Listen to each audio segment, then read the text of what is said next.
When I first met Colin Davis, it felt like I was looking through a window into the past.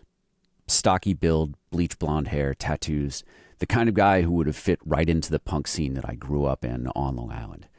More than that, though, Colin looked just like one of my childhood best friends, Paulie P. For a moment, it was like seeing a ghost. In the summer of 2004, I had just graduated from basic training and returned home on leave for the 4th of July. The next day, another one of my best friends, Roach, showed up at my door in shambles. That's when I learned that Paul had been hit by a car on Independence Day and didn't survive. So in my mind, Paul never got older. In a way, Paul became immortal, like Peter Pan. That's why Roach and I have tattoos across our backs that say Lost Boys. Paul will forever be the kid that I knew. And maybe that's why meeting Colin hit me so hard. When Paul and I were growing up, we thought of ourselves as outsiders. We were punk kids, anti-authority, counterculture, at least in the way that we understood those ideas at the time. We gravitated towards anything that felt rebellious or forbidden.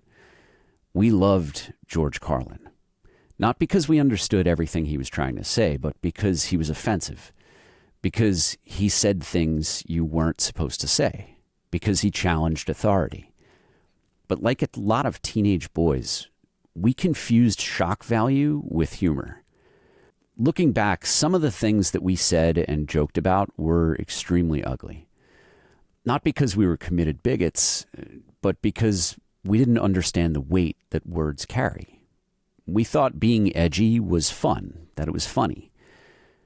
But the way that we lived that, it wasn't funny. It doesn't make good memories. As I've gotten older, I've spent a lot of time unlearning things. Some of that came from simply growing older, maturing. Some of that came from experiences I wouldn't wish on anyone. But the biggest influence was from seeing war up close and understanding where hatred ultimately leads. Every summer around the anniversary of his death, I find myself wondering about what Paul would have become. If he had lived, would he have changed too? Would he have followed the same path that I did? Or would he have stayed on Long Island, where so many of the places and people I grew up around now feel unrecognizable to me? When I go home today, I see a place that has changed. I see MAGA signs. I hear anti-immigrant rhetoric. I hear casual racism. I see the local politicians and right-wing activists who've embraced a politics of hatred and bigotry. I honestly don't know if I'm just now seeing in a different light what's always been there, or if the place I grew up with has actually changed. And I wonder if I had never left, would I have changed at all? Would Paul, if he had lived, kept it up with our edgy, bigoted jokes and internalized them, veering towards the far right? In my work, I've seen countless young men drift from irony into ideology, and from ideology into movements built on hatred. Or would he have become a better man? These questions, they don't have answers, because I only knew Paul as the kid that he was. And all of that, 22 years of heartbreak and mourning, learning and loving, wondering with both hope and fear, that all rushed through me when I met Colin. Because he's the kind of man I like to think that Paul would have become. Colin represents something that too many people misunderstand. He looks like someone many people assume belongs to the political right. He exists in a culture that has increasingly become associated with right-wing politics. And yet his conclusions about community, masculinity, strength, and solidarity are very different. Colin Davis is a fitness coach and content creator from rural North Carolina. Colin has been a coach for over 6 years and makes content focused on gym culture and its connection to politics. No, dude, it's fucking crazy how well the propaganda system against socialism and communism has worked in America, because people will describe fearfully communism and be like, oh my God, dude, like we could never be communist because like then one person's going to be mega rich and the rest of us aren't going to have shit. And we're all going to be poor. And you're describing capitalism right now. Colin's work centers around creating a voice for left-leaning individuals in the fitness community and combating gym bro stereotypes. This week's conversation isn't with an author, an academic, or a journalist reporting on what young white men think or do. It's with someone living it. Someone from the demographic we spend so much time talking about and not nearly enough time talking to. Now, before we get into it, I want to ask you to please make sure that you like, subscribe, leave a comment, and share this episode wherever you're watching or listening. The only way that we get this show in front of more people is if we work together. Now, let's get started. I'm Chris Goldsmith, and this is On Offense.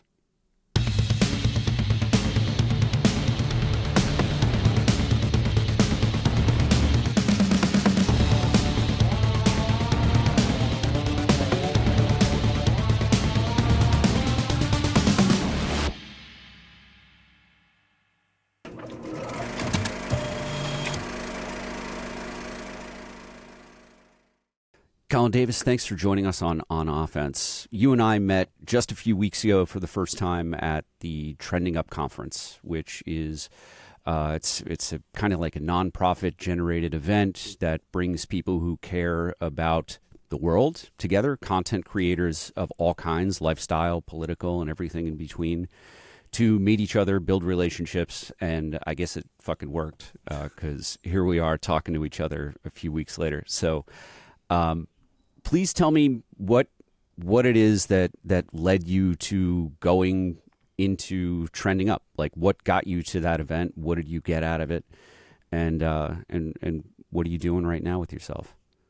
Yeah, I ended up at Trending Up because I started talking shit on the internet about a year ago. I was laid up in bed after a knee surgery that I had. I tore my ACL, MCL, PCL, and meniscus, and I was personal training at the time and still am, but I was laying in bed and I was like, shit, I don't have anything to do. And so I started writing, and I was consuming a lot of gym content that really pissed me off because I was like, man, I love lifting weights and I love learning from you guys, and then you open your mouth about anything that's not strength training and I want to strangle you. And so I think I was laying there consuming a bunch of that content and writing about it, and then ended up using what I was using on Instagram as like promotion for my personal training to just start sharing my opinions. And turns out a lot of people resonate with it. And there's a lot more gym bros out there that agree with me than agree with the rest of the guys on the internet, I think. And then, yeah, through kind of sharing my opinions and sharing my like views on training and the world, I got invited to Trending Up and got to meet a ton of other people that all seemingly have found themselves in this lane. I didn't seem to meet that many people that were like, I'm going to set out to be a content creator. It just seems like a medium where I can reach the most people with what I think is like an important message. And so, yeah, here I am. So I think a lot of people listening to this are going to be glad to hear your impression that there are more people in the gym world who agree with you than what we see the most of in our feeds, right? Because the algorithm rewards hatred and controversy and infighting or fighting of any kind, right? And you know, I thinking of fighting very explicitly, like the MMA world has a Nazi problem, and I think that with the White House bringing in that MMA clown show a couple of weeks ago on the White House lawn to celebrate Trump's birthday, that idea that MMA and the broader gym world is just a far-right pipeline and nothing else has really sunk into a lot of Americans' heads. Do you really believe that there is kind of this underground culture of folks who are more politically aligned like you? Yeah, absolutely. I think it's hard to find because if you're not in those cultures in the real world, then you're never going to see it. Like you said, the incentive structure of the internet rewards being a piece of shit, essentially. It rewards like reactionary, angry, divisive content that is 2 seconds of nonsense and then nothing else. And so I think from the inception of even like fitness content or like MMA content, anything that becomes short form, you lose all of the nuance. And then the people that are intelligent and the people that are well spoken and like have a lot to say and have read a lot just opt out because they're like, I can't have a debate in this platform. I can't actually share my nuanced opinion on this platform. So I'm just going to remove myself from it. And it's something that I say a decent amount now, but everyone I know in the gym or in my real life that is a really solid dude that is also a fighter or a lifter and is left wing has deleted all social media off their phone years ago because they have real investments in the real world. They have deep, close friendships. They have personal relationships. They have projects that they're working on that the internet takes away from and it doesn't support. And so what we see of these cultures and what's promoted of these cultures is the thinnest version of it that is just supporting the biggest losers. And it's really draining to try to be on the other side and try to be on the internet. And you end up getting wrapped up in being reactionary and a piece of shit. And more people, I think, are starting to realize that you have to do that to win a messaging war and to show people that this is not a one-sided culture. And I also think the right and the Trump admin specifically have done a really good job of cornering that market and saying proudly, like, this is us. Like, we are the fighters, we are the lifters, we are the macho men. And until recently, I think the left just kind of gave it up. They're like, well, we don't need to fight for that ground. Like, that hasn't historically been our thing. And so we can let them have it. But turns out letting them have it has some larger consequences. How has this affected your business over the last year since you've been speaking out? Like, are people starting to recognize you in the gym as the guy that they're seeing in their Instagram feeds? Has it reached that point yet where you're being recognized for what you're doing online? Yeah, I think both positively and negatively.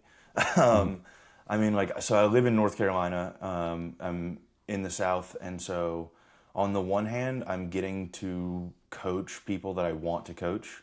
It has massively like helped my business, honestly, because so many people want to be in shape and want to train and don't want to also hear about how women suck when they go to the gym.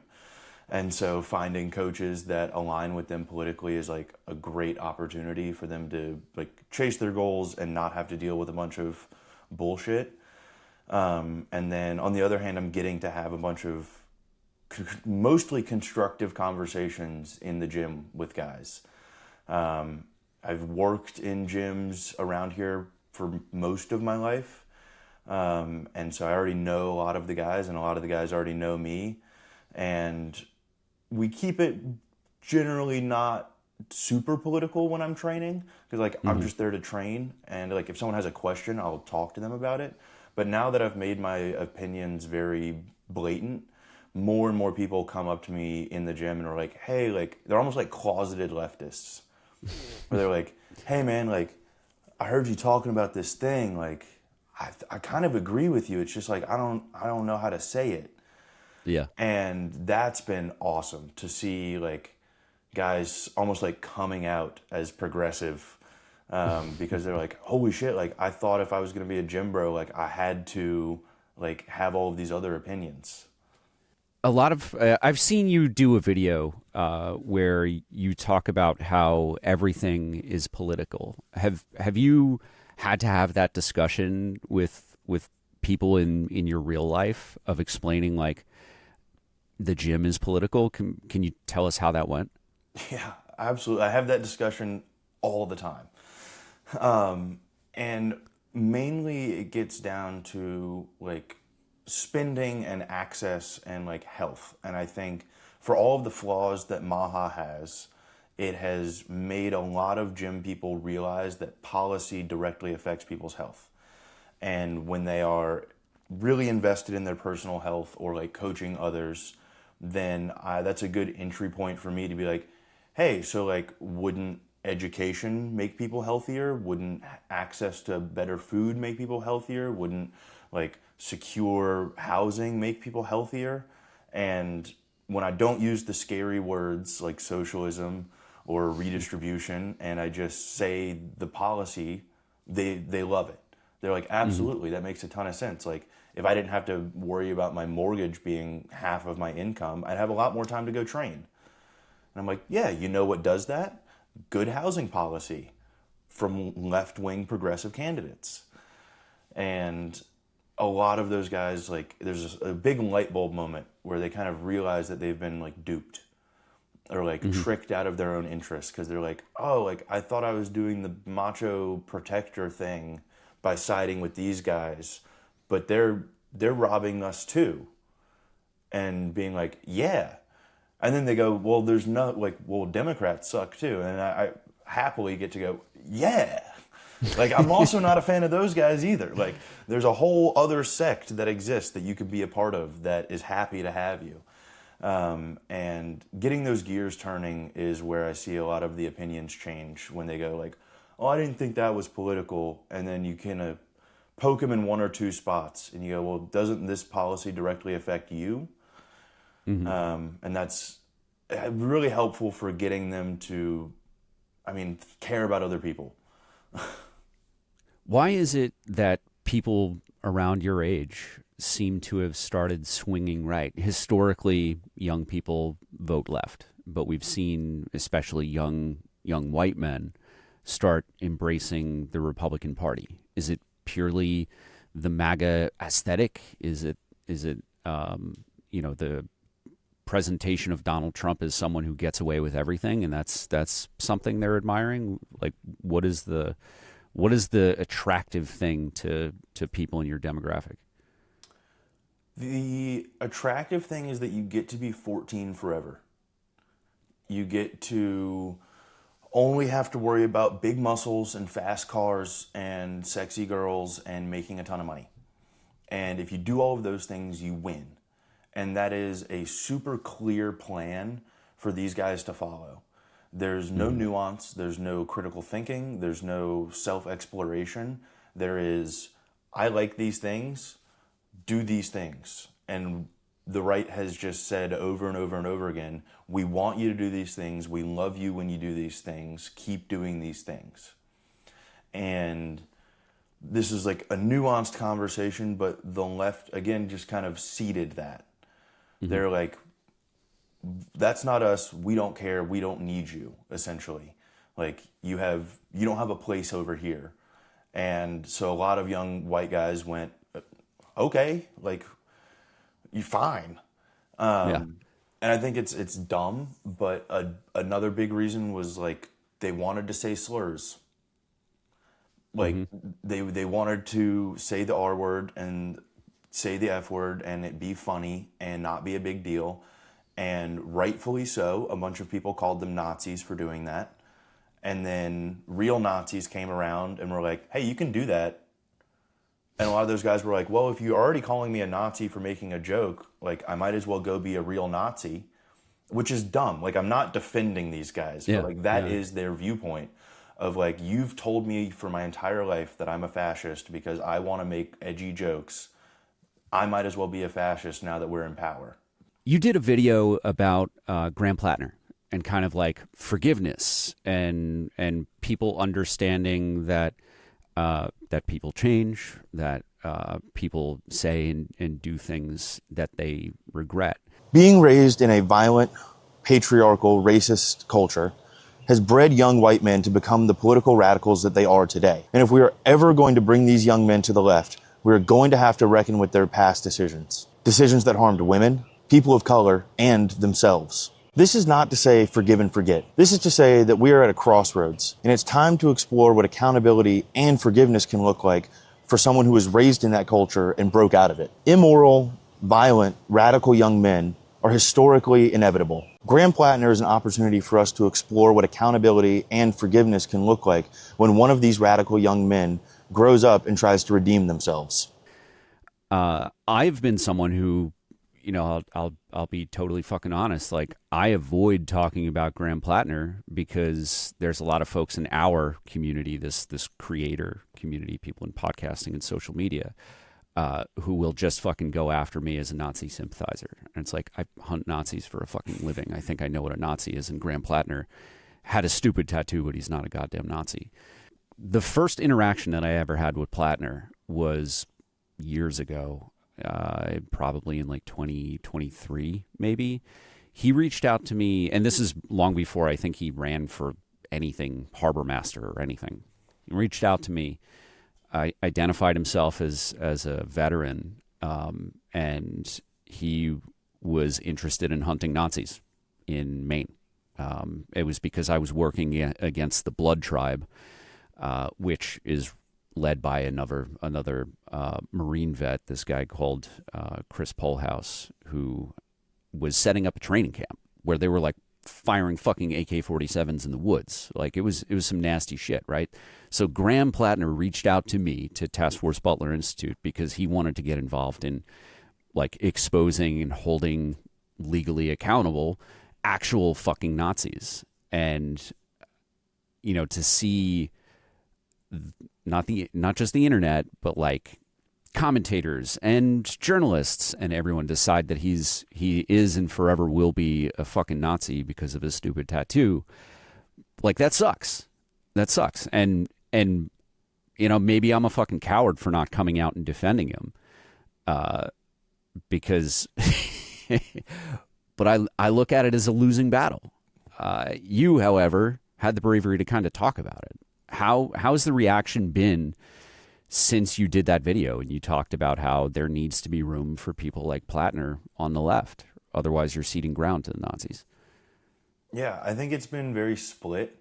And also, that's so rad. I didn't know that he reached out and was like trying to hunt Nazis. That makes so much sense. Also, I recently saw a piece where they were like, he was running a terrorist organization because he was helping his local SRA chapter, which Socialist Rifle Association. I'm sure most of your audience knows that one, but no, that's awesome. But it's been a mixed bag.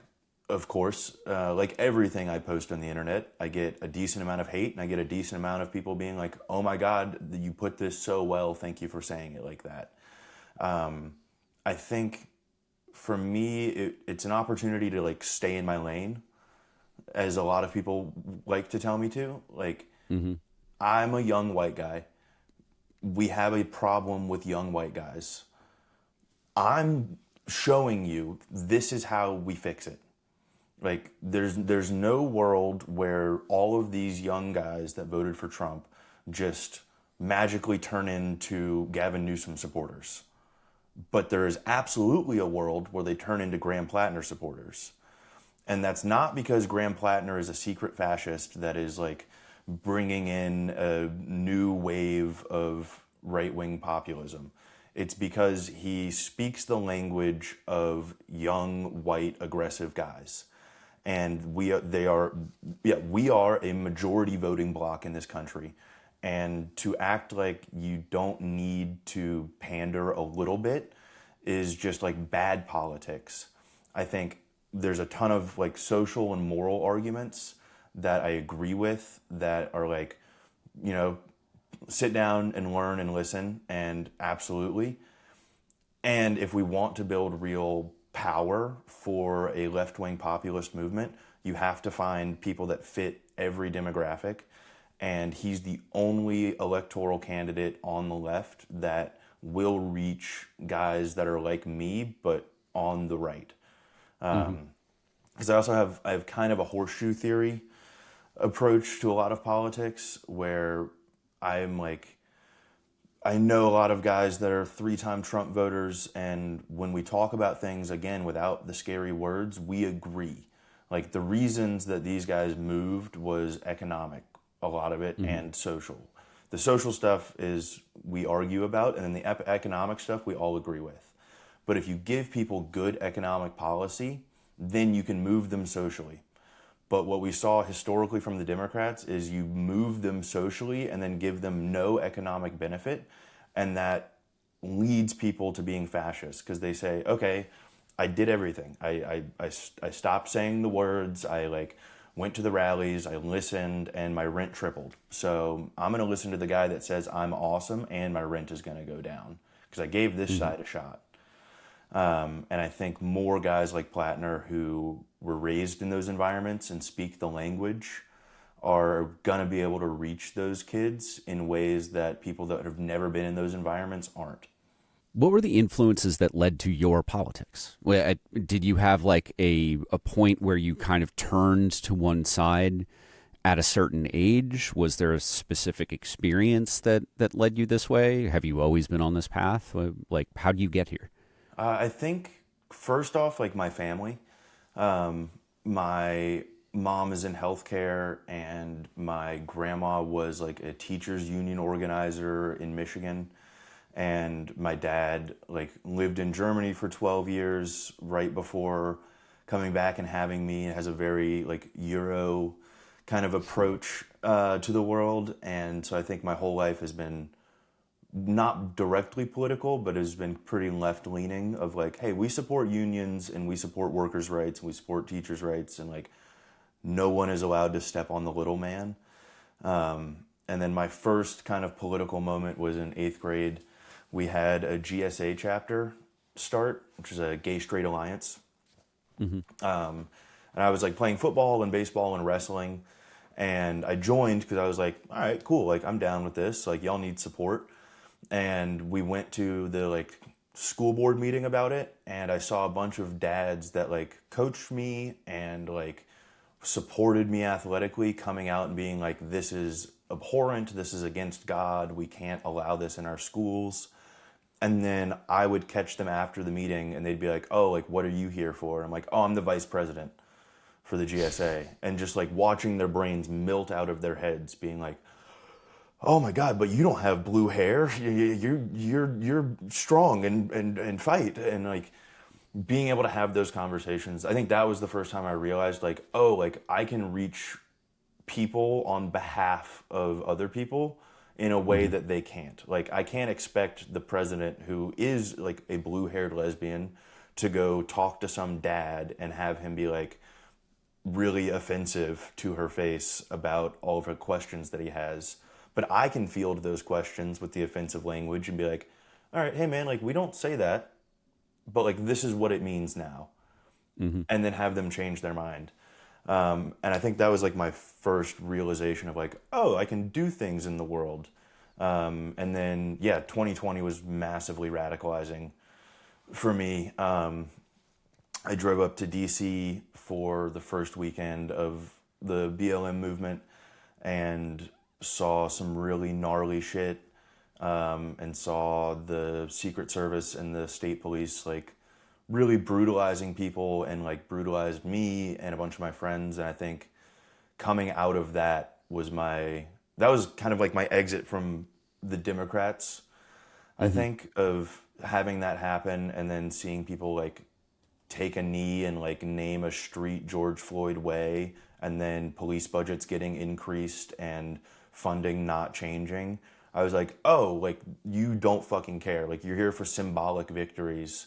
This is not real life. And I think since then I've moved. As you say that, the photo of fucking Nancy Pelosi and Chuck Schumer just popped into my head. And yeah, like that kind of symbolic, patronizing bullshit. I don't know who they thought that kind of imagery was going to impress. Yeah. I can't imagine that it was black people. Like I can't imagine anyone looking at that and being like, they're really putting it all on the line for me. Like that was the most ridiculous display of empty support that I have ever seen. Yeah. So when you were facing off with police and your friends were getting brutalized, was that locally or were you going somewhere to protest? So that was both locally and when I traveled. So I traveled to DC initially, and I'm not a medic or an EMT, but like I have enough medic training to like get people to a medic. And so I went up with the intention of like, I can slap bandages on and spray antacid in people's eyes, and like, I'm more prepared for this than most people, so let me go help. And then also locally in Raleigh, I was there for the first weekend that they announced like live rounds were allowed to be carried by like the riot police. And there was a real big vibe shift in how the police talked to us and approached crowds and like handled interactions when they had the power of killing us. And it did not take long for them to just start beating the shit out of people with no recourse. And not even arresting people, like just breaking rank, jumping somebody, getting back into line and leaving them on the street. And how old were you? I was 20. 20? So you couldn't even drink, but you were watching representatives of the government jump people. Yep. So, and also like steal my medical supplies off my back and like throw it in the dumpster and like rip my gas mask off, like, which, you know, I was naive. I was young, and I was like, kind of had a little bit of hope that when they saw that I was wearing a helmet with a red cross on it, my big red backpack that had a cross on it, they would be like, oh, this guy's here to help. But no, it made me a target even more, as like, oh, he's here to help the other side, we got to get rid of him. I saw you post a video about how you had been kind of planning your life around losing your insurance. Like, what's that all about? Yeah, so I'm 25 for the next month, and that's the last time I'll have my mom's health insurance. And like I said earlier, my mom's in healthcare, and so I've been blessed with incredible insurance my entire life. And yeah, with my injuries, I still have a lot of like checkup appointments and PT appointments and kind of like regular maintenance for my body now that I'm broken.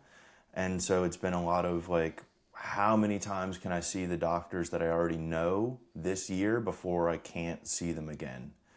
How long do I have until I can try to find some coverage through the state that will maybe see some of my other doctors?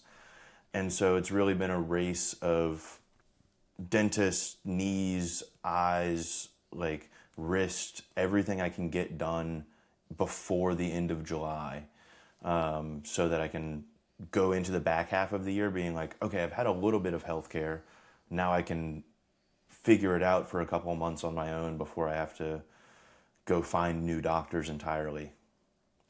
So you're not a doctor, not a medic, as you said. Nope. But from your role as a coach in the gym, you have been in a position where you're kind of helping people take care of their bodies, and not just like growing their strength, but taking care of injuries, because they don't have their own health care.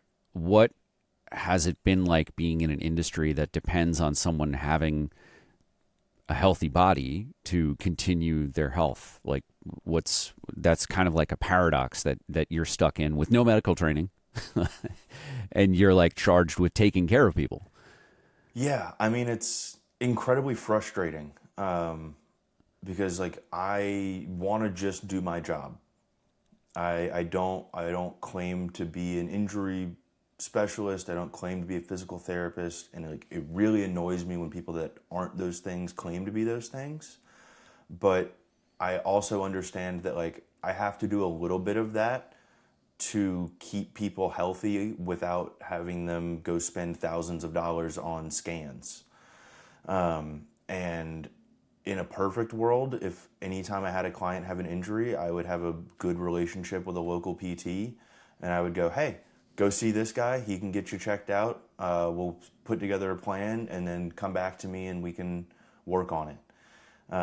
And more, I have clients that have something that hurts, and I go, you should get that checked out. And they look at me and they're like, dude, how am I going to afford that? Like, I'm a pretty cheap personal trainer. And they're like, dude, I'm barely affording you. Like, you think I have health insurance and $4,000 for an MRI? Like, no, like, let's figure this out. And so, it puts me in a sticky spot where I'm like, I want to help and I can help, but like, I'm not qualified to help, and like, I shouldn't be expected to help. What I would love, and what should be the case, is again, like, you have free access to a good doctor that will see you quickly, and then you can come back to your trainer or coach with the information that you got from a real doctor and make a plan together.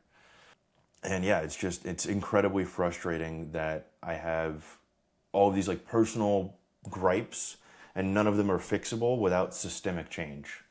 And it's the same reason Dr. Abdul Saeed is running in Michigan. He pulled his residency because he was like, if I can't practice medicine if there isn't systemic policy change that allows people to get access to medicine. And it feels the same way. Like, I wanted to be a physical therapist. I wanted to go to med school. And then I was like, I can't afford to go $300,000 into debt to then help people walk. So I got my personal training certification to try to help people be healthy without putting myself in debt or having people get charged thousands of dollars to come see me. It's hard for me to have sympathy for racists and Nazis and shit, right? But at the same time, I do have to accept the fact that there are things other than like a person just being a fucking asshole, leading them down that path. Do you see this healthcare problem as a major contributor to kind of that alt-right pipeline that exists within gym culture? I've never been part of gym culture. Like, I used to go to the gym, had a baby a year ago. Haven't fucking had the chance since. But my impression is that these kinds of like real economic and health issues create vulnerabilities. Are you seeing that? Absolutely. I think even before this administration right now, COVID was the kicking off point for the propaganda system that is now MAHA. They used a lot of the like spiritual kind of woo-woo practices combined with the like bodybuilder, wannabe doctor, wannabe physical therapist coaches to be like, the medical system's scamming you. We can save you. We can help. And it's hard to argue that because the first half of the statement is absolutely true. When they open up with something that is real and is happening and that you feel and everyone can agree with, and then they offer you a clear solution, it's really hard to argue that point. Because it's like, yeah, the medical system is scamming me.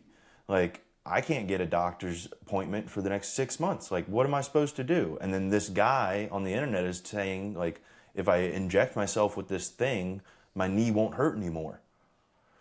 And the like kind of pseudoscience, like eroding trust is, like a playbook of fascism throughout all of history. If we look at the rise of the Nazis, like that was a massive part of how they did it, is eroding trust in public institutions. And it's easy to erode trust in the medical system because it was already so shaky. And then we had a massive pandemic and no systemic change after that. And it left this wide open gap for people to come in and be like, well, if we privatize everything, it'll help.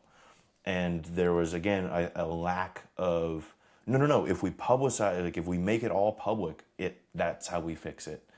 Because corporatist Democrats didn't want to lose their sponsorship money and didn't want to lose their insurance dollars. And so one side is going, something's wrong and we can fix it. The other side's going, nothing's wrong, we don't need to change anything. And so you go, well, fuck it. Like, I'm going to go with the people that are saying they're going to fix something. As someone who was in the gym, working in the gym in 2020 during the pandemic, what is your perception of the things we got wrong? It was the Trump administration in charge. Dr. Fauci was I think the most trusted on the left, individual, trying to keep people safe, undermined by the administration that he worked for that tried to minimize the pandemic. People like me on the outside, I have, when the pandemic first came out, like I'm not a fucking prepper, but like I have paint masks. I'm a construction guy, right? I have Tyvek fucking suits. Like, I was prepared. With that said, I was getting pissed off at anybody who like refused to wear a mask in a public place, especially in that first year. What were your feelings as someone in the gym? Like I wouldn't go on a fucking treadmill or a rower or lift weights with an N95. That would mean for me, I just wouldn't go to the gym. What were you experiencing at that time? I think, well, like I just listened because I was like, they're paying experts a lot of money to write these plans to keep us all safe. Let me just listen to the people that are smarter than me.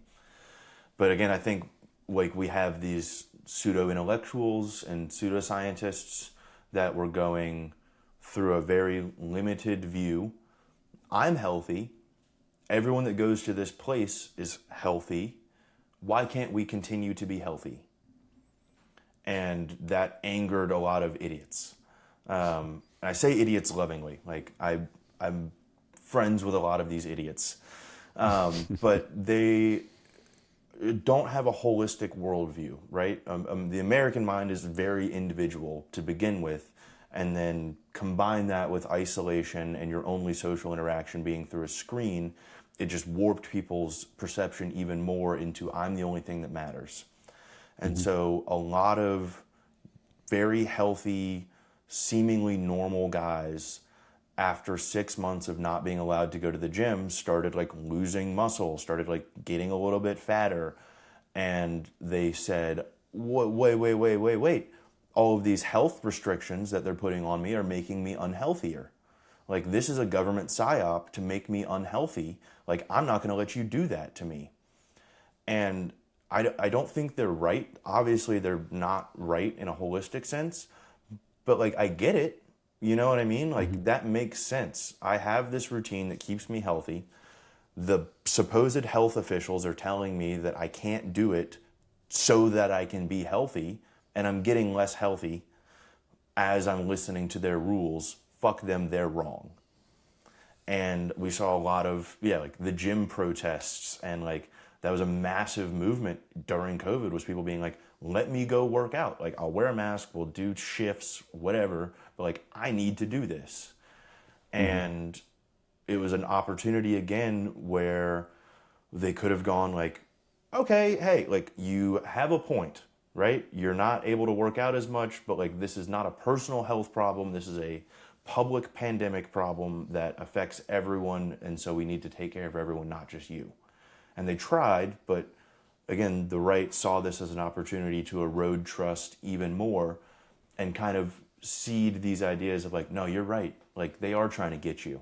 Like they are trying to make you fat and weak and like making you roll over and listen to the man. And they use this like kind of cool counterculture, like edgy narrative to be like, you're fighting back against the establishment and you're doing the cool illegal thing when you're listening to the people that hold all of the power. It's very like subversive messaging trick they use to get a lot of guys to just jump on like one more step. So where were you? I mean, in the moment, like and for context, I was already like deep into infiltrating extremist organizations and like writing reports about threats like the gym protests and everything. And in the moment, I had no fucking sympathy for anybody. I was like, if there's any opportunity for you to spread a fucking disease, I absolutely fucking hate your guts. 6 years later, I realized that I was being unrealistic, and I was biased by my work, where I was just looking at the worst people on the fucking planet. Where were you in that moment? Did you stop going to the gym? Did you bring everything home? Like all of your, were you a personal trainer back then? Like how did you survive? Yeah, so I was personal training. And then my gym closed, and I didn't have any online business at the time, and so I was on unemployment for like a year and a half, which honestly was incredible. Like that was the most money I'd ever made in my life. At that point, was collecting COVID unemployment checks, and yeah, me and my homeboy built a 2x4 rack in his like mom's like extra garage, and we found a shitty barbell on Facebook, and we're like putting like cinder blocks on the side of the barbell and like buckets of water and like whatever weight we could make to like continue to work out a little bit. And we just go over to his mom's garage like 3 or 4 times a week and hit like a squat, bench, overhead press, barbell workout in her garage, and then sit out back and shoot the shit or go swimming.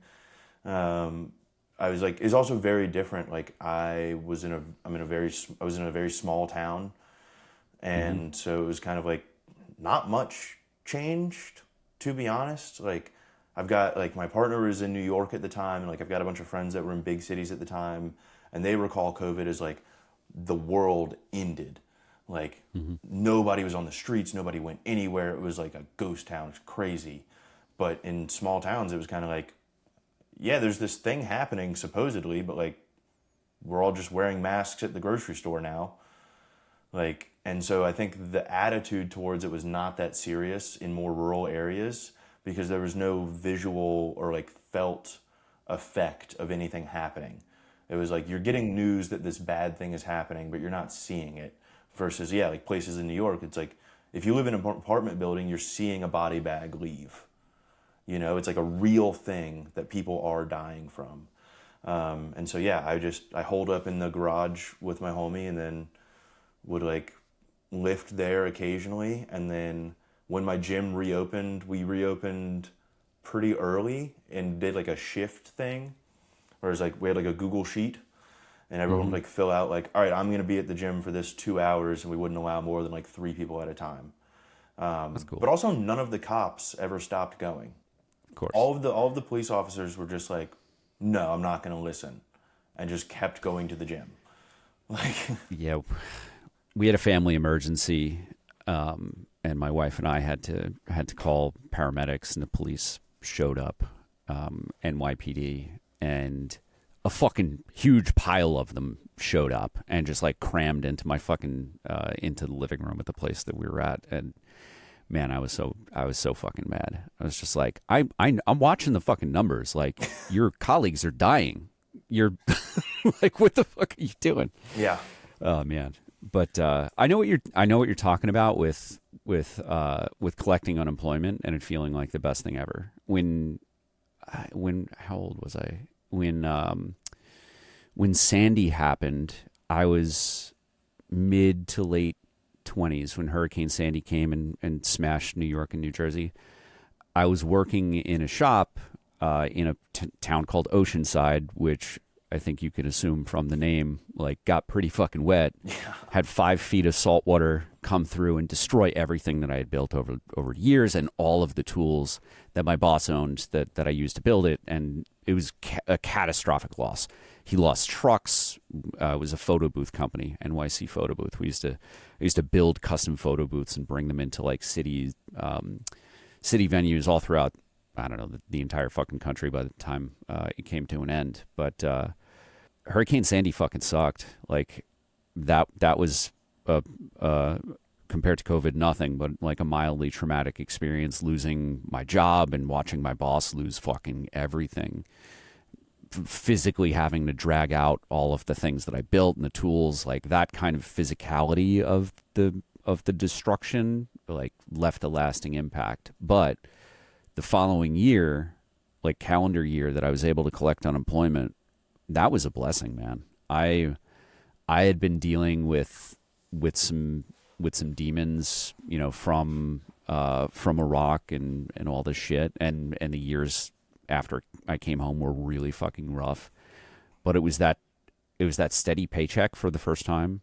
You know, I didn't have a 40-hour-a-week job. Like I was working, but it wasn't I didn't know how much money I was going to make in any given month, and having even, you know, a decent check that I knew was going to come, you know, every couple weeks or month or whatever the payment schedule was, that was fucking awesome.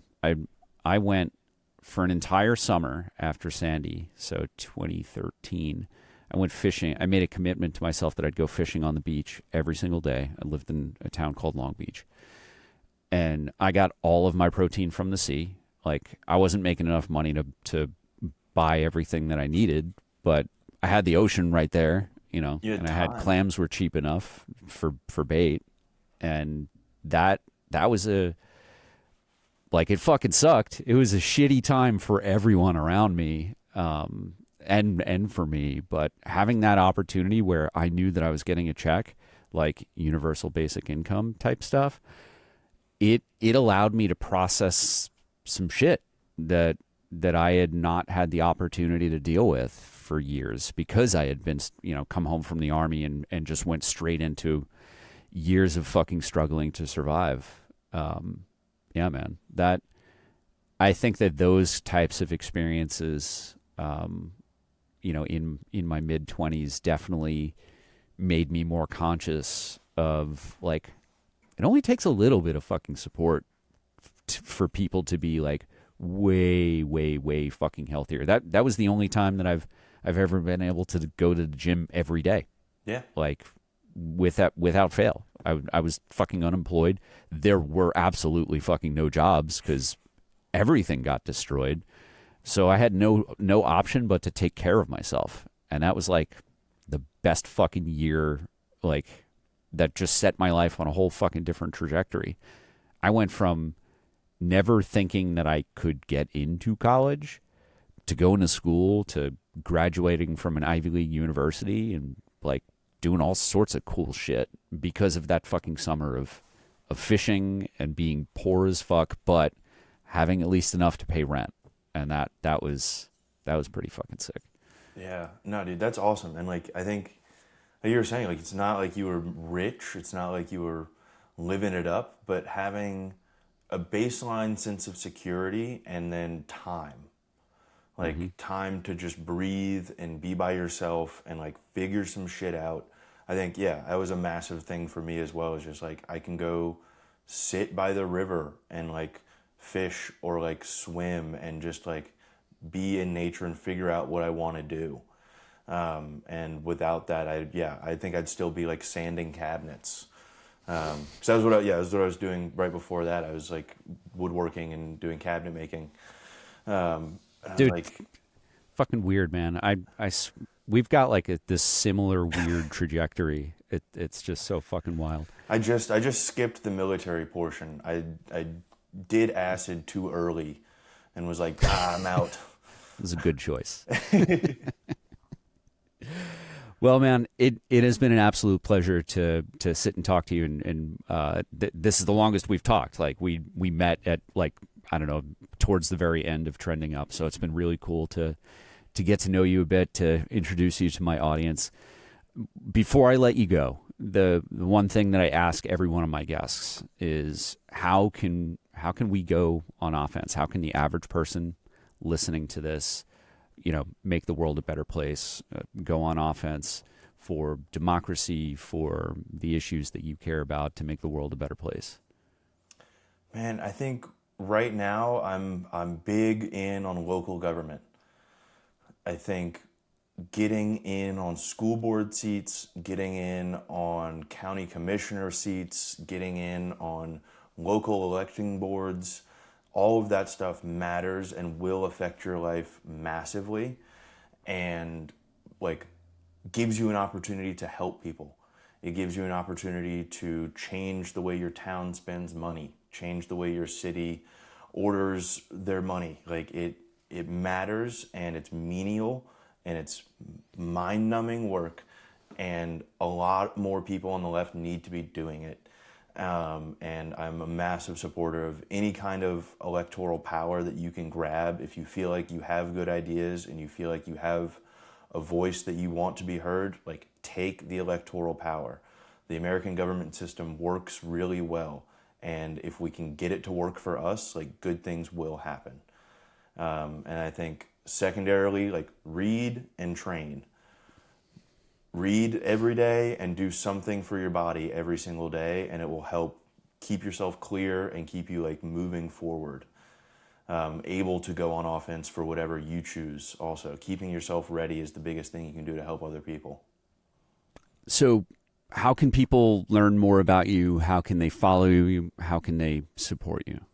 Yeah, I'm on Instagram, TikTok, and YouTube at Colin_coaches. And that is where I post all of my edgy political takes and, like, all of my fitness training advice.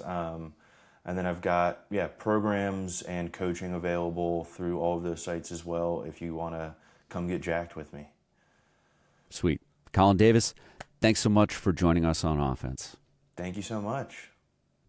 One of the reasons I wanted to have Colin on the show is because conversations like this force us to confront some uncomfortable assumptions. It's easy to look at a person, a demographic, a community, or a culture and convince ourselves that we already know who they are. It's easy to assume that people who look a certain way, listen to certain podcasts, spend time in certain spaces, or come from certain places are destined to end up in one political camp or another. But people aren't inevitable. The older I get, the more I'm conscious of the fact that most of us are products of countless experiences, relationships, opportunities, mistakes, and second chances. The person you are today isn't necessarily the person you were 10 years ago, and it doesn't have to be the person you'll be 10 years from now. That's true for individuals, and it's true for communities. If we're serious about building a larger, stronger pro-democracy movement, we can't just talk about young white men, people we're othering and branding as problematic. Some of us, especially guys like me, have to talk to them. We have to meet them where they are, and we have to create spaces where growth is possible. That's what Colin is trying to do. And whether you agreed with everything he said or not, I hope this conversation challenged a few assumptions and gave you something to think about. If you enjoyed this episode, please make sure you subscribe wherever you're listening. Leave a rating and a review and share it with someone who might appreciate it. On Offense is produced by Gina Kim and edited by the Lombardos for Valor Media Network. Thanks for listening.